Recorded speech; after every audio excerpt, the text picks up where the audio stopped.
mengapa kita punya badan dia akan sakit, mengapa kita punya dan macam mana kita punya badan, kita punya tubuh badan dia akan dibina. So kita kena tahu. Lepas tu kita baru kita daripada punca dia, kita carikan, kita berikhtiar untuk bagikan kita punya punca tu dia untuk selesaikan dia. Kalau takkan dia akan sentiasa dia akan kembali. Alright. So di sini kan saya boleh berkongsi dengan anda. Okay, bagaimana kita boleh tubuh badan dia boleh terbina. Okay, kita tubuh badan dia bermula dengan unit yang paling kecil tu, dia adalah sel.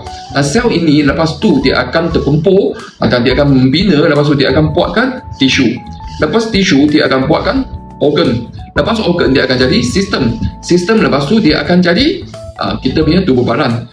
Kalau sel tu kita tak bagikan sel tu dia ada cukup nutrisi, bagi dia oksigen, bagi dia air yang cukup, yang baik, lepas tu bagi dia detoksifikasi, semua tu, okay, dia ni sel yang tidak baik, so maka dia akan jadi tisu, organ, sistem dengan tubuh badan yang kurang sehat. So di sini CY memang amat cadangkan anda, okay, daripada punca dia adalah kita punya sel, bagikan penyelesaian dia.